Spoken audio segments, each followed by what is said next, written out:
most people hear this, they think of a small barn in the middle of a field, in the middle of nowhere. But that wasn't exactly the case, because my farm was in the city.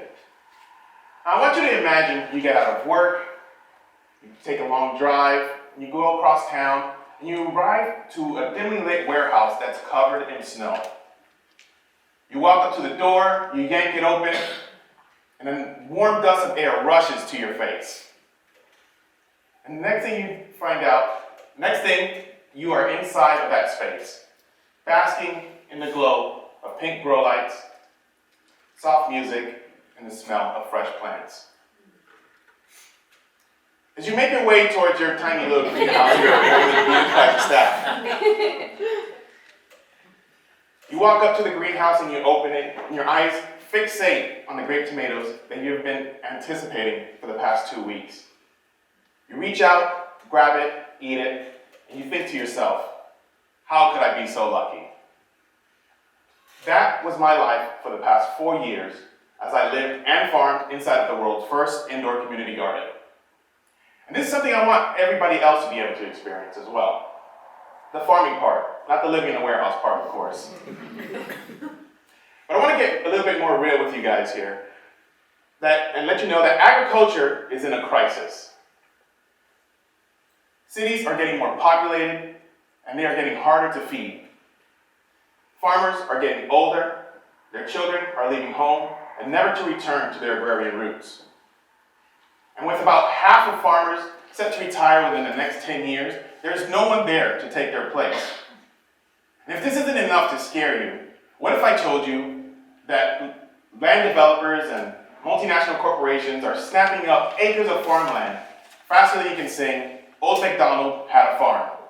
Keyword, had. So enough about the old McDonald's. What about the young McDonald's? Well,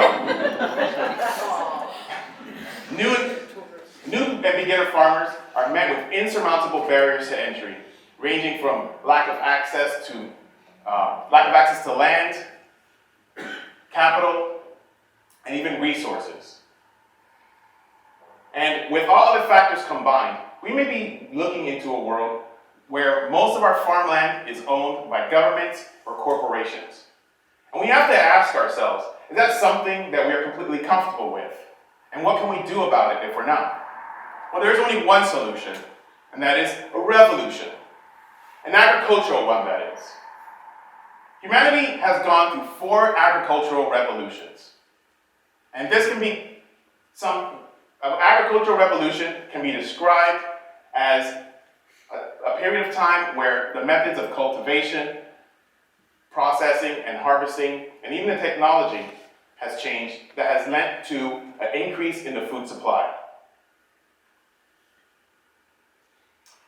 The first revolution occurred when our ancestors went from being hunter-gatherers to planters and sustainers, and building the society as we see it today. The second occurred during the Industrial Revolution with the increase of mechanization and efficient distribution methods. The third, also known as the Green Revolution, was a more scientific approach with the increase of seed genomics and the increase of chemicals and fertilizers. The fourth we are currently going through at the moment, and it is through the increase of controlled environment agriculture, robotics, big data, and advanced computing. But what if I told you that there's a 5th revolution right around the corner, one that can bring our world together? As the CEO of Cube Root, the world's first indoor community garden, I made it my mission to make it possible for people to grow what they wanted to grow year-round, no matter where they lived. I grew up in a rough part of Miami. Our house was in the middle of a 1/4-acre piece of land, and we were surrounded by apartment buildings, otherwise known as projects. Some people might know them as. But my first introduction to agriculture actually occurred when my mother was diagnosed with lupus, an autoimmune disease which attacked her kidneys. And my grandfather thought it had something to do with the environment or the food that she ate, so he decided to build her a small little garden in our backyard.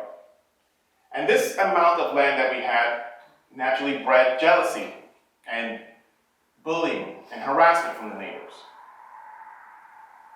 We were made fun of, we were attacked, we were stolen from. And this was incessant until my mother decided to take what she had grown and deliver it to the neighbors next door. And as a child, this didn't really make any sense to me. I thought, why should we be nice to the people that wished us harm? But her message was clear, that we must share and be bountiful to each other. Well, I don't know if this is what she intended, but after she delivered it, the bullying and harassment died down. And we became friends with our neighbors in a powerful relationship that lasted for years, even after she had passed away. But it stuck with me that agriculture can unite and heal our communities. After graduating high school, I joined the U.S. Navy as a cook on the USS Ronald Reagan. And it was on the base that I discovered this unique business model known as the Auto Hobby Shop, where they allowed service members to repair their vehicles by renting them out stalls, lifts, tools, and equipment. And nothing like this existed in the civilian world. And it really blew my mind because it allowed me to save thousands and thousands of dollars after I decided to become the main character of a Fast and the Furious movie and slammed into the curb of a San Diego curb. But what really impacted me was the business model. The fact of being able to share resources and share space. What if this could be applied to any other sort of industry, like kitchens or food, or better yet, agriculture? Well, years passed by, and I found myself sitting in a boring cubicle in front of a boring computer for 8 boring hours a day. And the only way to really get through this was by listening to podcasts. And until one day, I came across an exciting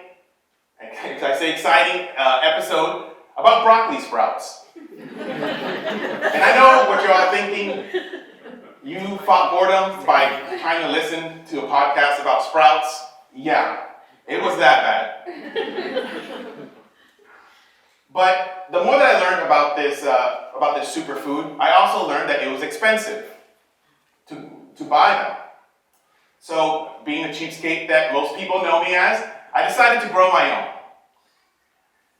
And I went down a YouTube wormhole about how I could get rich with microgreens and all this other stuff. So I drank the Kool-Aid, bought some seeds, bought trays, and started growing out of our 10-foot by 10-foot room in our basement. But unfortunately, this was located under the front door of our home, and my wife at the time wasn't exactly too thrilled about the smell. I guess apparently she preferred guests to be greeted with the smell of vanilla-scented candles and not broccoli farts. But I continued growing. I was selling at restaurants, farmers markets, and even small local retail stores. But as the sales increased, the space decreased. And there was no way for me to scale. And this was incredibly frustrating. I would look at storage facilities and office spaces, and nothing had all the resources I could get. And I couldn't justify getting into a year-long lease agreement with utility bills and building out the infrastructure as I needed it. And this really upset me. I was frustrated, but I still went to work. And at work, I would sit there daydreaming about shelves of greens lining the inside of my gray prison. And thinking about how many microgreens could I actually grow in this space if the bosses had allowed. And that's when it hit me. Wow, what if we could all have our own personal grow spaces? What if instead of being a vegetable in a cubicle, we could grow our vegetables in the cubicles? And this idea really excited me. So I spent the time that I was actually supposed to be doing work, sketching and designing and doing prototypes of what I wanted this communal growing space to look like. Now, communal growing spaces have existed for a while. In medieval times, they started in an open field system and through enactments of laws actually got whittled down to what is now known as community gardens or allotments. And there are other forms of communal growing spaces that aren't as well known, such as incubator farms or agricultural co-ops and co-farming spaces. And the one thing that they all have in common is that they give their farmers space to rent, to grow what they need to grow, and share the resources amongst the other growers. So I took, as I did as much research as I could on communal growing spaces, I took what I really liked, I rejected what I didn't, and tried to formulate a way that it would operate in an urban setting. And what I came up with was the idea of farm space as a service, where we would be able to rent out greenhouses and grow rooms within a warehouse and make it possible for people to grow what they needed to grow year-round.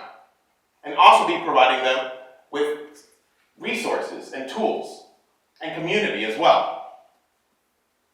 So this was what I needed to get into the next step. And I got into a small, tiny little warehouse. And being the cheapskate and being not having a lot of money, I decided to go the low-tech route. So I bought tiny greenhouses, outfitted them with wired shelves, LED lights, fans for the ventilation, and I even experimented with space maximization by creating tiered raised beds and sheared vertical grow walls. And as our first few customers started trickling in, I realized that they all had different needs. For example, we had a nurse that wanted to grow citrus trees in her apartment, but was unable to because every time her grandchildren would come over, they would pluck the little blossoms, not knowing that that's what the fruit comes out of. But at our location, she could grow undisturbed and pursue her dream of having an orchard of citrus trees in Buffalo, growing what I like to call Buffalo oranges. Those are oranges grown in Buffalo. We also catered to a few friends that didn't have any space to grow. So we had them bring in their grow equipment and set up shop. And needless to say, expectations were high. We also catered to a few entrepreneurs who wanted to start a native plant landscaping business. And we were able to save them thousands of dollars in startup costs and give them months in advance head start. But what I learned from all of the customers was that we weren't just giving them space to grow plants. We were giving them the opportunity to cultivate their dreams. And this inspired me to also start our nonprofit, where we could call IFKids, Indoor Farming for Kids, where we teach children about indoor agriculture but through a STEM perspective, where they can build the tools and equipment of the farmers for tomorrow. Unfortunately, in the summer of 2023, we ran into some financial issues and we were forced to close our doors. But all of the lessons and all of the struggles and all the solutions that we came up with aren't going to go to waste. We are currently working on some farm space management software to make it possible for other people to open up communal growing spaces by providing them with community and efficient methods to manage the people in their space. But I envision a world where the landscape is dotted with tiny little greenhouse farms all over the place, in cities, in suburban areas, and even the sticks. I am not agnostic about just urban farming. I want everybody to be involved with agriculture. I see this as a way to eliminate food deserts by us taking over smaller warehouse spaces or big box retail stores. We have enough gyms where we can fit those in there. And as I travel through as I move around in this world and see that there is a lot of strife and anger, my mind goes back to the lessons that my mother taught me about being able to be kind to others and share and give unto them. And I believe that by utilizing agriculture like she did, we can scale this globally and make the world better and usher in a fifth revolution of agriculture, one where we can all grow together. Thank you.